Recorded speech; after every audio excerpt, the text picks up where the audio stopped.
আজকে আমি এমন একটা সন্দেশ রেসিপি নিয়ে হাজির হয়েছি, এটা যে কেউ খুব ইজিলি বানিয়ে নিতে পারে। এটা বলাই যেতে পারে নো ফেল সন্দেশ রেসিপি। ঘরে থাকা মাত্র 3টে উপকরণ দিয়েই এই সন্দেশটা তৈরি হয়ে যাবে। তবে চলুন শুরু করা যাক আজকের ভিডিও। আমি সুকন্যা। আজকে আমার ব্যাপক রান্না হলো ভাপা সন্দেশ। এই সন্দেশটা বানিয়ে নেওয়ার জন্য প্রথমে এরকম একটা বাটি নিয়ে নিতে হবে। এর মধ্যে দিয়ে দেব 2 টেবিল চামচ ময়দা।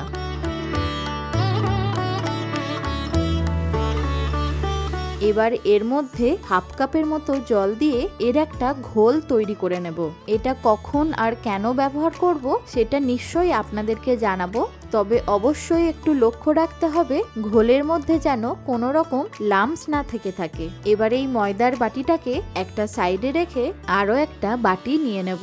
এবার এর মধ্যে দিয়ে দিচ্ছি বড় কাপের 1 কাপ জল। তার সাথে যে কাপের মাপ অনুযায়ী জল ব্যবহার করবেন সেই কাপেরই মাপ অনুযায়ী 4 ভাগের 1 ভাগ ভিনিগার ব্যবহার করতে হবে। এখন এই জল আর ভিনিগারটা ভালোভাবে মিশিয়ে নেব। এখানে একটা ছোট্ট টিপস আপনাদেরকে শেয়ার করে রাখি। এইভাবে জল আর ভিনিগারের রেশিওতে যদি ছানা কাটা হয় তাহলে দেখবেন ছানাটা ভীষণ নরমও হবে, তার সাথে একটা ক্রিমি ভাব থাকবে। এরপর বাটিটাকে সাইডে রেখে দুধটাকে গরম করে নেওয়ার জন্য একটা কড়াই নিয়ে নিচ্ছি।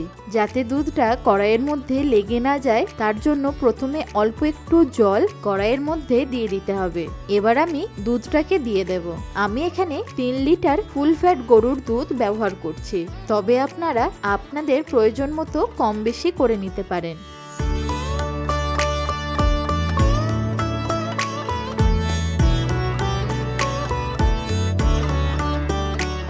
এবার দুধটাকে কন্টিনিউয়াসলি নাড়াচাড়া করে যেতে হবে যতক্ষণ না দুধটা ভালোভাবে ফুটে যাচ্ছে।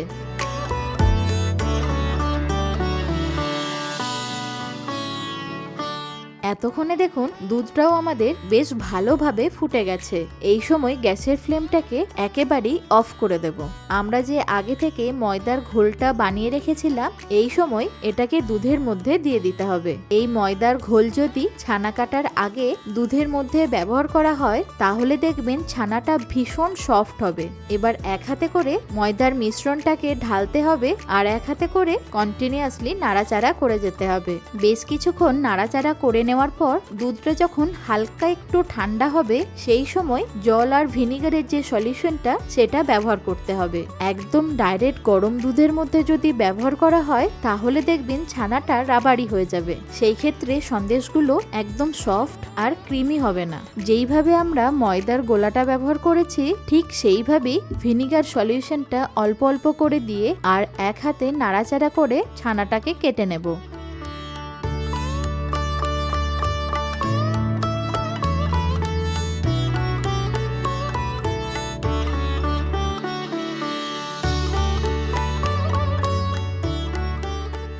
ছানাটা যখন একদম সুন্দরভাবে কেটে যাবে আর ছানার জলটাও যখন এরকম সবুজ মতো হয়ে যাবে তখন বেশ কিছুটা নর্মাল জল এর মধ্যে দিয়ে দিতে হবে।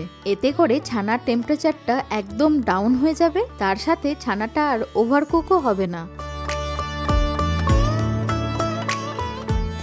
এবার একটা পরিষ্কার মাসলিন কাপড়ের ওপরে একটা ছাঁকনি দিয়ে ছানাটাকে আমি ছেঁকে নেব।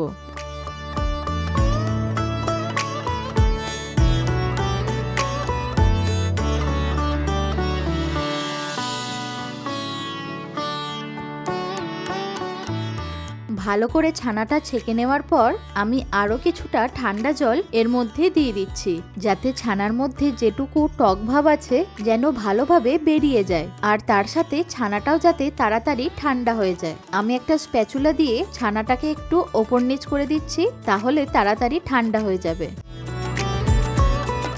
এবার কাপড়টাকে জড়ো করে ছানার মধ্যে যে এক্সট্রা জল আছে একটু চেপে চেপে ফেলে দেব। তবে লক্ষ্য রাখবেন খুব বেশি জোরে চাপ দিলে কিন্তু ছানার মধ্যে যে ক্রিমটা আছে সেটা তাহলে বেরিয়ে আসবে। এরপর আধ ঘন্টার জন্য এটাকে একটা স্ট্রেনারের ওপরে রেখে দেব যাতে এর এক্সট্রা জলটা ঝরে যায়। আধ ঘন্টা পর ভালোভাবে জলটা বেরিয়ে গেলে ছানাটাকে একটা বড় বাটির মধ্যে ঢেলে নিতে হবে।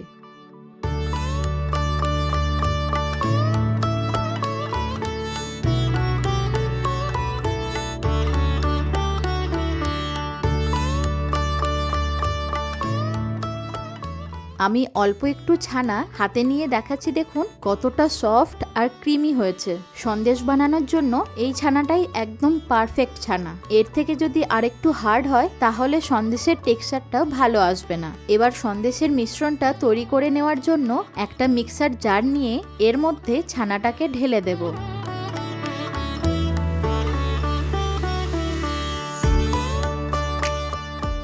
এখন মিষ্টির জন্য দিয়ে দেব 1 কাপ গুঁড়ো চিনি। তার সাথে দিয়ে দিতে হবে 3 টেবিল চামচ গুঁড়ো দুধ। তার সাথে আরেকটু ফ্লেভারফুল করার জন্য দিয়ে দিচ্ছি 1/2 চা চামচ এলাচের গুঁড়ো। এটা একেবারেই অপশনাল, তবে দিলে এর ফ্লেভারটা ভালো হয়। এবার এইগুলোকে ভালো করে ব্লেন্ড করে নিয়ে একটা স্মুথ পেস্ট তৈরি করে নেব। ভালোভাবে ব্লেন্ড করা হয়ে গেলে একটা বাটির মধ্যে ঢেলে নিতে হবে।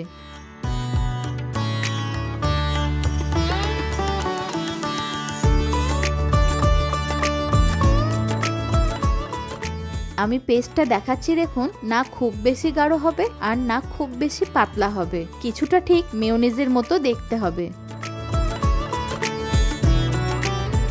আমি এই সন্দেশটাকে আরেকটু কালারফুল করে নেওয়ার জন্য এর মধ্যে দিয়ে দিচ্ছি অল্প একটু জাফরান। এতে কালারটাও সুন্দর আসবে, তার সাথে একটা সুন্দর ফ্লেভারও আসবে।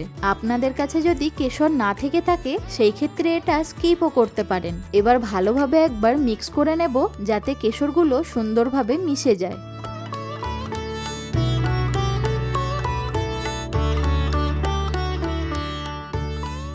আমি এটাকে ভাপিয়ে নেওয়ার জন্য একটা বেকিং ট্রে নিয়ে নিয়েছি, আর এই বেকিং ট্রের মাপ অনুযায়ী একটা বাটার পেপার কেটে নিয়েছি। এবার এর ওপরে অল্প একটু সাদা তেল ব্রাশ করে নেব। তবে আপনারা চাইলে বাটার পেপার না দিয়েও শুধু বেকিং ট্রেটার ওপরে অল্প একটু সাদা তেল ব্রাশ করে নিতে পারেন। এবার এই মিশ্রণটাকে ট্রের ওপরে ঢেলে দেব।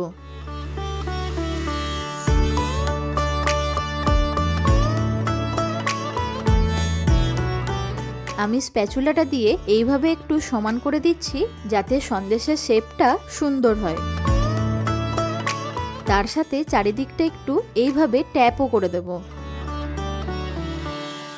আর একটু গার্নিশিং এর জন্য কয়েকটা কেশর ওপর থেকে একটু দিয়ে দিচ্ছি।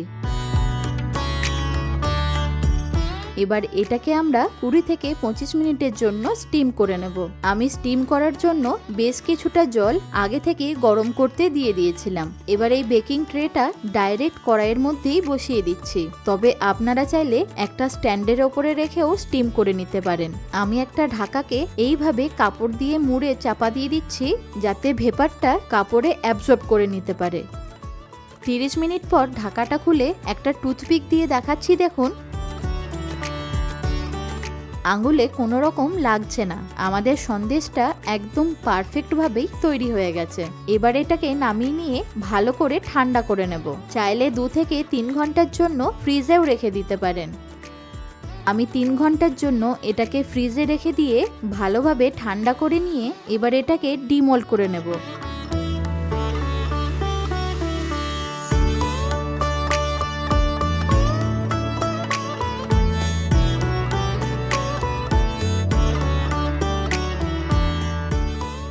এখন আপনারা আপনাদের পছন্দ মতো শেপ দিয়েও কেটে নিতে পারেন, অথবা আমার মতো এরকম চৌকো শেপ দিয়েও কেটে নিতে পারেন।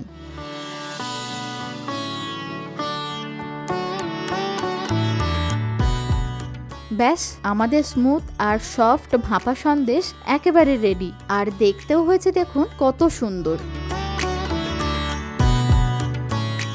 আশা করি আপনাদের এই সন্দেশ রেসিপিটা নিশ্চয়ই ভালো লেগেছে। এইরকম আরও নতুন নতুন মিষ্টির রেসিপি দেখতে হলে অবশ্যই কমেন্টে জানাবেন।